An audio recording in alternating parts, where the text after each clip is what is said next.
भारतीय सिनेमा की सबसे महान फिल्मों में से एक शोले 15 अगस्त 1975 को रिलीज हुई थी। इस फिल्म का रिलीज होना और इसकी सफलता भारतीय फिल्म इतिहास की एक ऐतिहासिक घटना है। तारीख 15 अगस्त 1975, भारत के स्वतंत्रता दिवस के अवसर पर।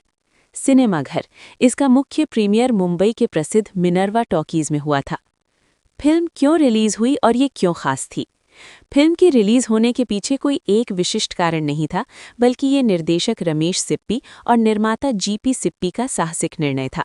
शोले भारत की पहली फिल्म थी जिसे 70 फॉर्मेट में शूट किया गया था और जिसमें स्टीरियोफोनिक साउंड का इस्तेमाल हुआ था।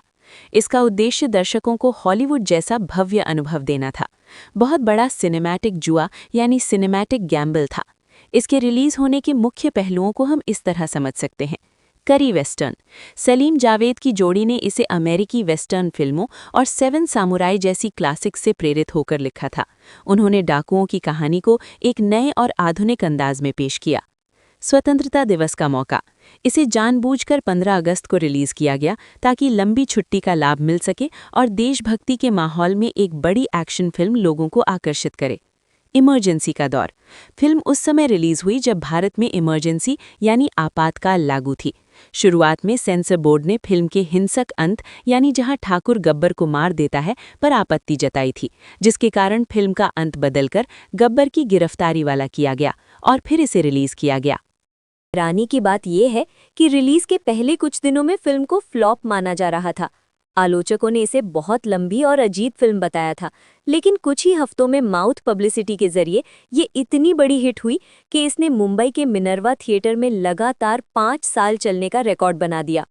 गब्बर सिंह की पहली पसंद अमजद खान नहीं थे। आज हम गब्बर सिंह के बिना शोले की कल्पना भी नहीं कर सकते, लेकिन असल में ये रोल सबसे पहले डैनी डेंगजोंगपा को दिया गया था।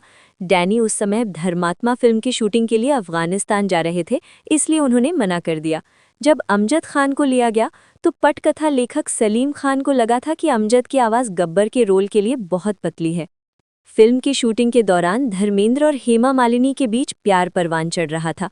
कहा जाता है कि धर्मेंद्र लाइटमैन को पैसे देते थे ताकि वे लाइट या कैमरे में बार बार गलती करे। इससे धर्मेंद्र को हेमा मालिनी के साथ रोमांटिक सीन, खासकर बंदूक चलाना सिखाने वाले सीन को बार बार रीटेक करने का मौका मिलता था। अमिताभ बच्चन का असली मौत से सामना।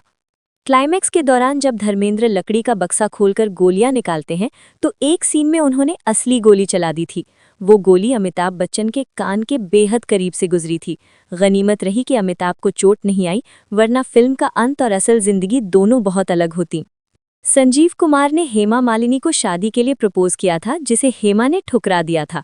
इसी वजह से पूरी फिल्म में आपको एक भी ऐसा सीन नहीं मिलेगा जहां ठाकुर यानी संजीव कुमार और बसंती यानी हेमा मालिनी एक साथ फ्रेम में हों या बात कर रहे हों। गब्बर सिंह का किरदार काल्पनिक नहीं था। सलीम खान के पिता जो पुलिस में थे, उन्होंने उन्हें ग्वालियर के एक असली डाकू गब्बर सिंह के बारे में बताया था। वो असली डाकू भी पुलिस वालों के नाक और कान काट लेने के लिए कुख्यात था। गब्बर के रोल में ढलने के लिए अमजद खान ने अभिशप्त चंबल नाम की किताब पढ़ी थी, जो चंबल के डाकुओं के जीवन पर आधारित थी। उन्होंने अपने अभिनय में वो क्रूर था उसी किताब की रिसर्च से पैदा की थी। शोले का वो ओरिजिनल क्लाइमैक्स भारतीय सिनेमा के सबसे चर्चित किस्सों में से एक है। जो फिल्म हमने सिनेमाघरों में देखी वो सेंसर बोर्ड के दबाव में बदली गई थी। रमेश सिप्पी ने जो अंत शूट किया था वो बहुत ही हिंसक और भावनात्मक था। मूल अंत में ठाकुर यानी संजीव कुमार अपने जूतों के नीचे लगे कीलों से गब्बर को बेरहमी से मार देता है। वो गब्बर को तब तक मारता रहता है जब तक उसकी जान नहीं निकल जाती। गब्बर की मौत के बाद ठाकुर रोने लगता है, क्योंकि उसका बदला तो पूरा हो गया, लेकिन उसके हाथ वापस नहीं आए और ना ही उसका परिवार। उस समय भारत में आपातकाल यानी इमरजेंसी लागू था। सेंसर बोर्ड का कहना था कि फिल्म इसी दुखद और बदले की आग वाले मोड़ पर खत्म होती थी। एक पूर्व पुलिस अधिकारी यानी ठाकुर को कानून हाथ में लेते हुए और इतनी क्रूरता से हत्या करते हुए दिखाना गलत संदेश देगा। बोर्ड चाहता था कि फिल्म ये संदेश दे कि सजा देने का हक सिर्फ कानून और अदालत को है। बदला हुआ अंत, the version we saw. Censor board के आदेश पर रमेश सिप्पी को पूरी टीम को फिर से बुलाकर क्लाइमैक्स रीशूट करना पड़ा। इसमें ठीक उसी वक्त जब ठाकुर गब्बर को मारने वाला होता है, पुलिस वहां पहुंच जाती है। पुलिस का इंस्पेक्टर ठाकुर को याद दिलाता है कि कानून को हाथ में लेना सही नहीं है। अंत में गब्बर को पुलिस गिरफ्तार कर लेती है और ठाकुर बेबस खड़ा रह जाता है। रोचक बात, कई सालों बाद जब शोले की डीवीडी और डिजिटल वर्जन आए, तब लोगों को वो मूल हिंसक अंत देखने को मिला जो रमेश सिप्पी असल में दिखाना चाहते थे। क्या आप जानते हैं कि फिल्म के डायलॉग लिखने वाले सलीम जावेद ने इस फिल्म के लिए कितनी फीस ली थी, या फिर गब्बर के किरदार के लिए कितनी मेहनत की गई थी? सलीम जावेद की जोड़ी और गब्बर के किरदार की मेहनत दोनों ही शोले को कल्ट क्लासिक बनाने के सबसे बड़े स्तंभ हैं। चलिए इन दोनों के बारे में विस्तार से जानते हैं। सलीम जावेद की फीस, उस दौर की सबसे बड़ी रकम। 70 के दशक में लेखकों को बहुत कम पैसा और पहचान मिलती थी, लेकिन सलीम जावेद ने इस चलन को बदल दिया। फीस, शोले के लिए सलीम जावेद को करीब 1.5 लाख रुपए फीस दी गई थी। आज के हिसाब से ये मामूली लग सकती है, लेकिन 1975 में ये एक बहुत बड़ी रकम थी। उस समय कई बड़े एक्टर्स की फीस भी इससे कम होती थी। पोस्टर पर नाम, सलीम जावेद पहले ऐसे लेखक थे जिन्होंने ये शर्त रखी थी कि फिल्म के पोस्टरों पर उनका नाम होना चाहिए।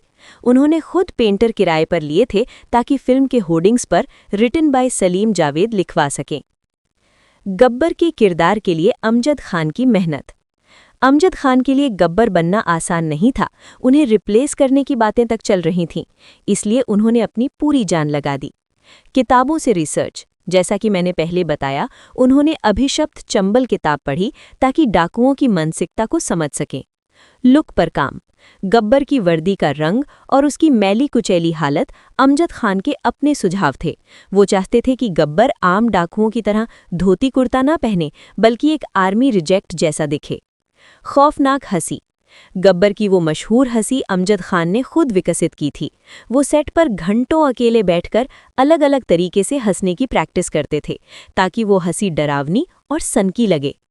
तंबाकू चबाने का अंदाज, वो सीन जिसमें गब्बर खैनी चबाता है, वो अमजद खान में इसलिए जोड़ा था ताकि किरदार में एक अजीब सी बेचैनी और देसीपन दिखे। गब्बर का सबसे मशहूर डायलॉग, कितने आदमी थे, सिर्फ एक साधारण सवाल था, लेकिन इसे परफेक्ट बनाने के लिए अमजद खान ने 40 रीटेक्स दिए थे। निर्देशक रमेश सिप्पी को वही खास लय चाहिए थी जो आज भी लोगों की जुबान पर है। गब्बर सिंह के डायलॉग, ठाकुर अपना हाथ मुझे दे दे,